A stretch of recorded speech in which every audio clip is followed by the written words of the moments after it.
Bagaimana virus corona menyerang tubuh kita? Mungkin itu jadi pertanyaan kita semua. Kita udah tahu gimana virus corona udah menginfeksi 1 juta orang di seluruh dunia sampai saat ini. Tapi yang mungkin belum banyak kita tahu, sebenarnya gimana sih virus ini nyerang tubuh kita? Mengapa infeksi virus ini bisa mematikan? Semua dimulai dari sini. Ketika virus corona masuk ke tubuh kita lewat percikan batuk atau bersin orang yang positif, baik secara langsung atau waktu kita nyentuh benda yang udah terkena percikannya dan gak cuci tangan setelahnya. Kalau udah gitu, si virus masuk lewat saluran pernapasan dan bergerak terus menuju sasaran utamanya, paru-paru. Disinilah virus yang punya 3 bagian utama ini mulai bekerja.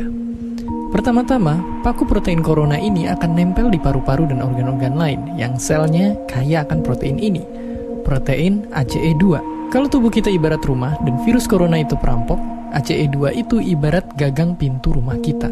Begitu udah nempel, perlahan tapi pasti virus ini akan ngedorong masuk ke dalam sel kita. Dan begitu berhasil masuk, barulah aksi sebenarnya dimulai. Di fase ini, tubuh virus corona akan membuka dan sang hacker pun terbebas. Dia akan ngehack inti sel sehat untuk nipu sistem imun tubuh kita biar nggak nyerang virusnya. Dan sekaligus ngebuat inti sel jadi memproduksi cikal bakal virus corona baru. Sel yang udah terinfeksi dan dihack ini selanjutnya akan terprogram untuk bunuh diri dan melepaskan jutaan virus corona yang siap nginfeksi dan ngehack sel-sel sehat lainnya. Ya, awalnya mungkin kita cuma kemasukan virus corona yang jumlahnya dikit, tapi dalam hitungan hari aja udah akan ada jutaan sampai miliaran virus corona baru, bikin paru-paru kita dipenuhi oleh mereka. Tapi ternyata, mimpi buruknya ada setelah ini. Ya, ketika virusnya udah menuhin paru-paru kita, sistem imun kita bakalan ngerespon ibarat polisi dan tentara yang meluncur ke tempat kejadian perkara. Tapi inilah yang bikin ngeri. Di sini, virus corona jadi penipu ulung yang bisa ngakalin sistem imun kita. Mereka bikin sistem imun nyerang membabi buta termasuk nyerang sel-sel sehat kita. Mereka jadi nggak tahu mana kawan, mana lawan, dan perlahan-lahan jadi senjata makan tuan. Buat sebagian besar kasus, kejadian ini emang nggak berlangsung lama.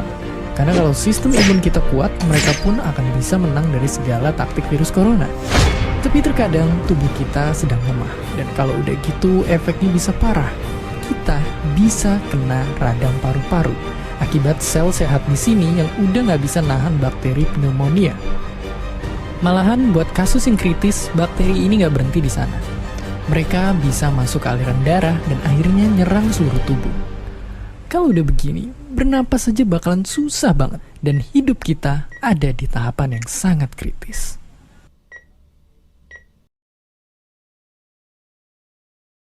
Vaksin corona pun datang. Namun, jika kalian perhatikan di berita, terdapat berbagai macam tipe vaksin corona. Lantas, apa perbedaan antara vaksin-vaksin ini? Apakah ada yang lebih manjur dari yang lain? Atau apakah semuanya sama saja? Untuk menjawab semua pertanyaan tersebut, mari kita simak dalam video ini.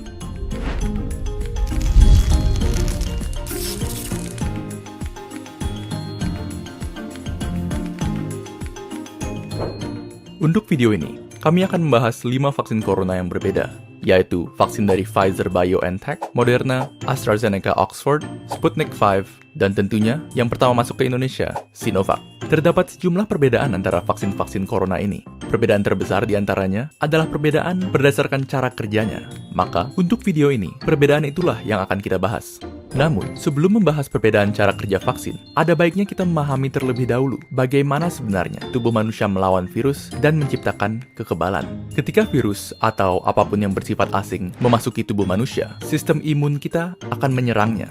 Namun, proses sistem imun menghabisi virus memerlukan waktu yang lama. Karena, untuk mengalahkan infeksi, sistem imun kita harus mencari tahu cara untuk melawannya terlebih dahulu.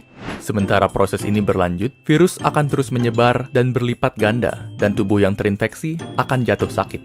Akhirnya, setelah sistem imun tubuh berhasil menghabisi virus, dia akan terus mengingat cara untuk melawannya. Sehingga, jika virus yang sama datang lagi, tubuh kita sudah siap menghadapinya. Jadi pada dasarnya, bisa dikatakan bahwa cara kerja semua vaksin itu relatif sama, yaitu untuk memberi sistem imun kita strategi perlawanan virus tanpa harus melawan virusnya secara langsung. Meskipun demikian, cara menyampaikan strategi perlawanan tersebut berbeda-beda untuk tiap vaksin. Kita mulai dengan Sinovac, vaksin COVID-19 buatan Cina yang menggunakan metode inactivated virus atau virus yang dinonaktifkan. Metode ini menggunakan virus COVID-19 yang sudah dibunuh yang kemudian dimasukkan ke dalam tubuh manusia. Walaupun nonaktif dan tidak dapat menyebar, sistem imun tetap akan menanggapinya dan mempelajari cara melawannya. Namun, respon dari sistem imun mungkin saja tidak seampuh jika melawan virus yang masih hidup. Oleh karena itu, tipe vaksin seperti ini memerlukan beberapa dosis supaya efektif. Selanjutnya, terdapat vaksin dari AstraZeneca dan Sputnik V yang menggunakan metode viral vector. Berbeda dengan metode virus non-aktif, metode ini menggunakan virus yang masih hidup namun relatif lebih lemah, seperti adenovirus yang menyebabkan pilek. Virus lemah tersebut kemudian digunakan sebagai tumpangan bagi materi genetik COVID-19 yang akan digunakan oleh sistem imun untuk menciptakan kekebalan tanpa harus mengekspos tubuh terhadap bahaya dari virus corona yang asli. Dan selanjutnya, metode yang paling banyak dibicarakan dan yang termutakhir di antara vaksin-vaksin yang ada, yaitu vaksin mRNA yang digunakan oleh Pfizer dan Moderna. Cara kerja vaksin ini lumayan keren, jadi dengarkan baik-baik. Di dalam COVID-19, terdapat suatu protein yang sangat penting. Protein ini digunakan oleh COVID untuk memasuki sel tubuh manusia dan membuatnya lebih mudah menular. Anggap saja ini sebagai senjata yang membuat COVID terlalu overpowered. Nah, logikanya adalah, jika kita dapat membuat tubuh kebal terhadap protein ini, maka tubuh akan kebal terhadap COVID-19 secara keseluruhan. Yang dilakukan oleh peneliti vaksin adalah mengambil bagian dari DNA COVID yang mengandung blueprint untuk protein ini, dan kemudian merubah blueprint tersebut menjadi instruksi bagi sel tubuh untuk membuat proteinnya. Instruksi ini dikenal sebagai mRNA, dan mRNA inilah vaksinnya. Lalu, mengapa kita ingin sel tubuh membuat protein ini? Bukannya itu berbahaya? Tidak sama sekali. mRNA ini aman karena hanya mengandung instruksi untuk membuat protein itu saja dan tidak mengandung virus corona sepenuhnya. Jadi bisa dianggap seperti senjata tanpa tuan. Setelah mRNA masuk ke dalam tubuh, sel tubuh akan memulai membuat protein ini yang kemudian akan ditanggapi oleh sistem imun. Setelah sistem imun berhasil menghancurkan protein ini, dia akan tetap ingat cara melawannya, sehingga membuat dirimu kebal terhadap COVID-19. Pada akhirnya, video ini bukan bertujuan untuk membujuk Anda memilih salah satu vaksin. Karena bagi kebanyakan orang, vaksin mana yang kita dapatkan sudah di luar kendali kita. Yang perlu kalian ketahui adalah vaksin yang kini disiapkan untuk penggunaan massal telah melalui tahapan pengujian intensif untuk menjaga keamanan dan keefektifannya. Dan fakta bahwa kita sudah bisa mendapatkan sekian banyak vaksin dalam waktu tercepat dalam sejarah manusia sudah merupakan sisi terang dalam tahun yang sangat kelam. Tentunya, semua ini dapat terjadi berkat beribu-ribu tenaga medis, saintis, serta peneliti yang bekerja non-stop sejak pandemi dimulai. Dan kini, sisanya di tangan kalian. Sekian untuk video kali ini. Jika kalian dapat memilih vaksin merek apa yang kalian gunakan, tulis pilihan kalian serta alasannya di kolom komentar di bawah. Dan jangan lupa untuk like, share, dan subscribe dalam sejarah manusia sudah merupakan sisi terang dalam tahun yang sangat kelam. Tentunya, semua ini dapat terjadi berkat beribu-ribu tenaga medis, saintis, serta peneliti yang bekerja non-stop sejak pandemi dimulai. Dan kini, sisanya di tangan kalian. Sekian. Pasnya pakai jenis ini atau jenis ini, karena kan kita juga nggak tahu ya Kak. Maksudnya kita awam nih Kak. Itu cara kita mengenali itu gimana sih Kak? Kalau sebenarnya media banyak ya mengedukasi masyarakat ya, tapi kan memang kadang kita sendiri tuh nggak mau baca, nggak mau cari tahu. Kalau gue sendiri, gue lebih prefer untuk cari ke jurnalnya langsung tentang mekanisme 3 jenis vaksin itu. Kalau tiga-tiganya sebenarnya nggak ada masalah mau dipakai yang mana pun. Intinya kan toh juga kita ketika kemarin vaksinasi pun kita kayak ya udah adanya apa kita pakai gitu loh, karena artinya sama aja sebetulnya mau pakai yang mana kita. Terus nih Kak, sejauh ini kan Kak, sudah berapa persen sih Kak masyarakat Indonesia yang udah mendapatkan vaksinasi nih Kak? Kalau secara persentase kayaknya kalau untuk dosis pertamanya kayaknya udah lumayan, tapi dosis keduanya masih sedikit ya, karena emang kesadaran masyarakat sendiri untuk vaksin kan emang agak rendah kan. Beda dengan masyarakat di Eropa yang memang mungkin dari pemerintah juga tegas untuk melakukan vaksinasi. Mungkin Kak, apa pendapat yang misalnya yang interestnya itu yang agak rendah nih Kak. Tanggapan Kakak nih Kak tentang kayak masyarakat yang masih tabu dengan vaksin Kak, masyarakat kota atau masyarakat di desa sana itu Kak gimana?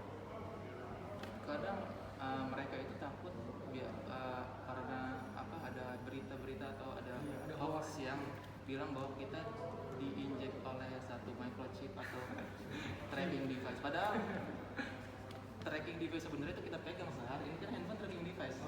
Tanpa perlu microchip pun mereka nggak buat melakukan itu. Mereka udah melakukan itu dari dulu. Dan kita bawa itu device kemana-mana. Jadi aneh ketika misalkan berpendapat bahwa kita takut dilacak kemanapun kita pergi. Padahal kita bawa HP kemana-mana ya kan sama aja bohong kayak gitu.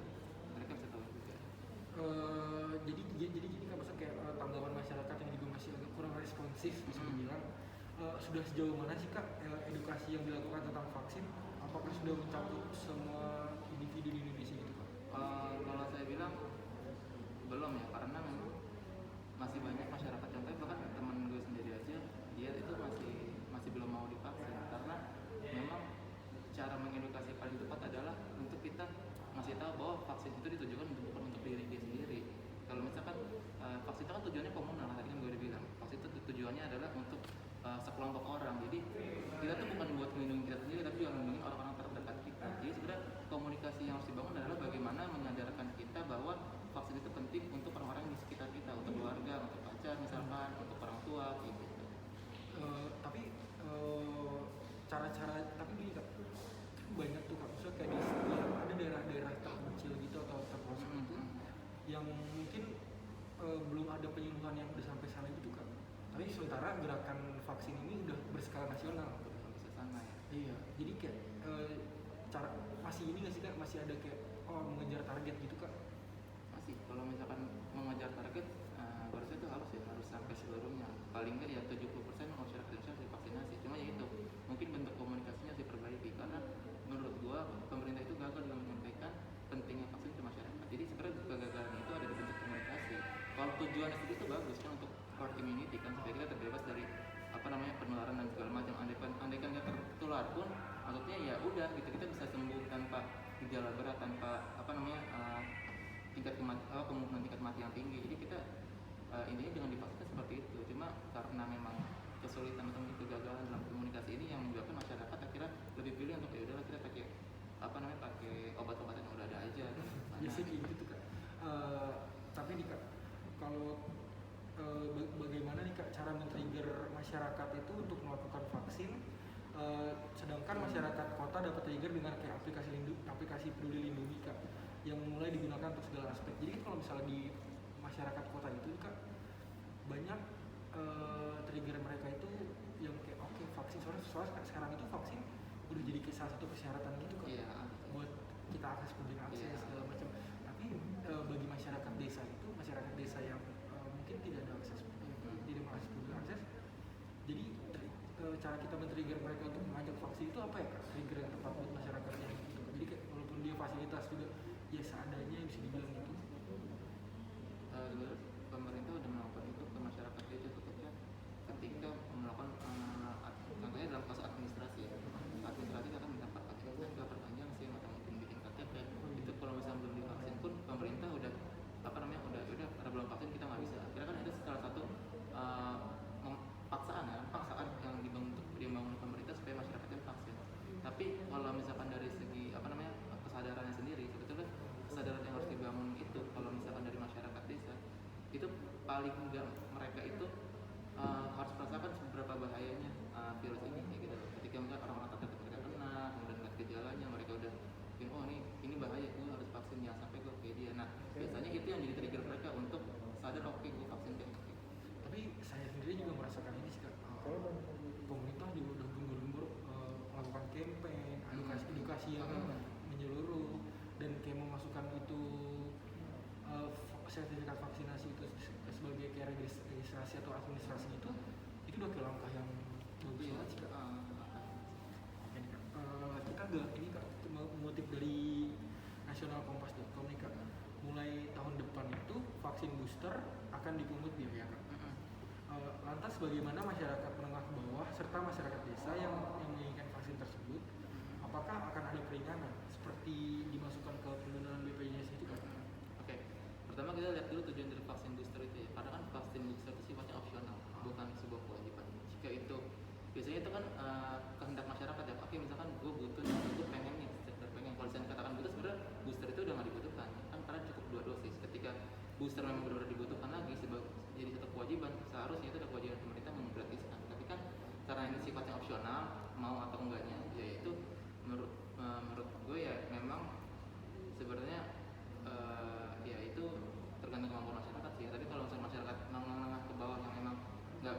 beli itu karena kan memang vaksin itu mahal ya, bisa angka 500 kan untuk satu dosisnya. Nah kalau misalkan seperti itu ya menurut gue nggak butuh sih masyarakat. Sebenarnya cukup 2 dosis gitu. Kalau mau 3 ya sesuaikan. Kalau misalkan mau dibantu dengan BPJS itu sebenarnya langkah yang cukup bagus, tapi kan Itu juga belum tahu juga. tapi kan itu dia maksudnya di BPJS sendiri ada permasalahan gitu loh. Iya. Ya kan berbagai macam klaim dan lain-lain itu kan ada masalah gitu ya.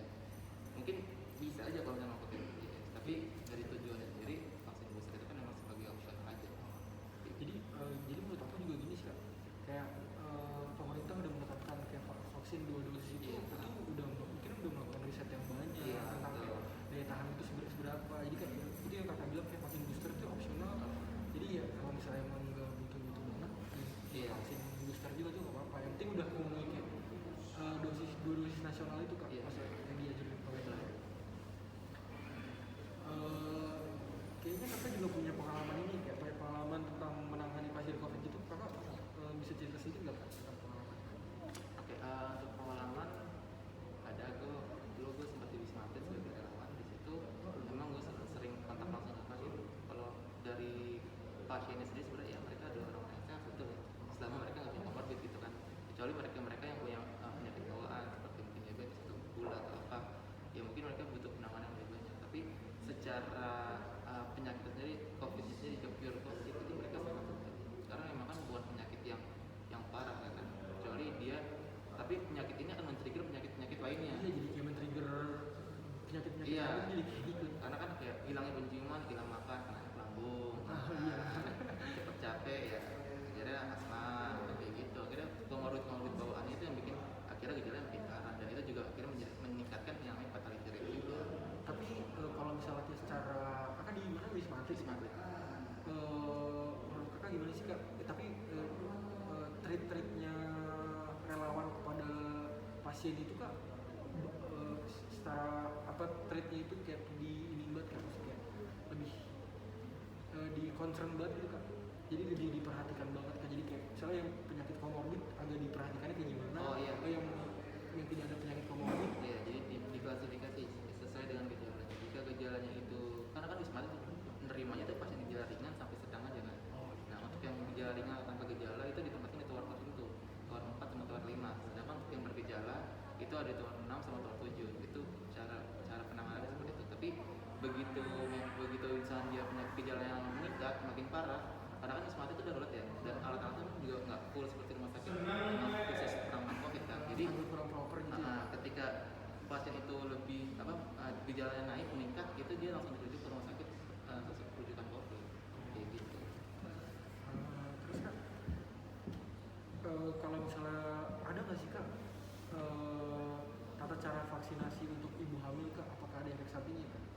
Oke, kalau ibu hamil, gue kurang tahu ya terkait apa namanya, apakah seorang ibu hamil itu boleh atau enggak kan? Karena kan biasanya yang gue tahu itu adalah ketika orang ini punya penyakit bawaan seperti misalkan lupus itu kan nggak boleh divaksin, atau mungkin penyakit jantung atau lain. Dan ini yang memang vaksin justru malah jadi men-trigger penyakit yang kemarin ada itu kan. Tapi kalau untuk ibu hamil, gue kurang tahu. Kayak harusnya nggak boleh sih, karena kan dia Takutnya bahaya ke janinnya. Terus Kak, bagaimana Kak cara untuk bagi Kemenkes RI, pemerintah, apakah nanti ada terobosan atau cara-cara baru lagi Kak tentang campaign yang tentang edukasi untuk vaksin? Kalau mungkin pendapat gue untuk apa namanya cara efektif itu ya, pertama kita harus bentuk komunikasi yang pertama itu benar-benar dekat sama di masyarakat, karena kan kadang narasi-narasi yang dibangun oleh pemerintah itu masyarakat tuh nggak ngerti emang iya gitu. Akhirnya kan yang masuk itu media yang jadi kacamata rakyat untuk bisa menilai jalan kita kayak gini, jalan benar. Sedangkan ada juga banyak media yang menyebar hoax, ada anti-prinsip segala macam lah. Akhirnya kan gagal kan komunikasi ide dari pemerintah itu untuk disampaikan ke masyarakat, kan akhirnya gagal gara-gara buruknya komunikasi itu. Jadi kalau menurut gue, pendapat gue ya perbaiki komunikasinya, karena apapun idenya gue yakin pemerintah punya ide yang bagus dan bermanfaat untuk rakyatnya. Tapi bagaimana cara menyampaikan ide itu ke masyarakat yang jadi masalah. Yang paling itu sih Kak, Iya. yang masih agak kurang. Terus ini Kak, kenapa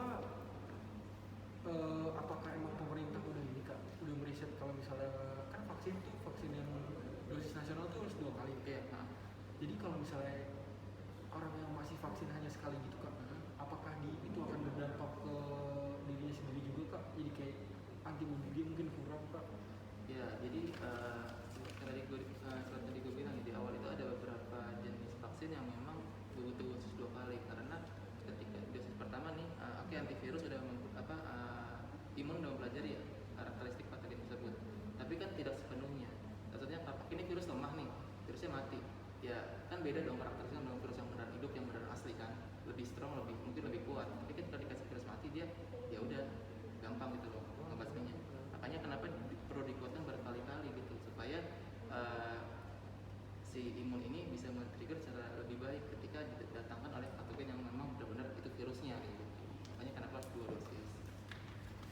Ini kak, sekian nih kak semua pertanyaan dari yang kita tanyakan untuk Kak Raffi nih kak. Saya Andika Galang mohon pamit dan Kak Raffi mohon pamit. Assalamualaikum warahmatullahi wabarakatuh. Waalaikumsalam. Wah, pembahasan yang sangat menarik banget nih dari Kak Raffi nih. Terima kasih ya Kak Raffi atas waktunya untuk menyempatkan Kak Raffi untuk mengedukasi dan memberikan ajakan kepada masyarakat tentang vaksin. Jadi, ayo vaksin. Salam sehat. Indonesia maju.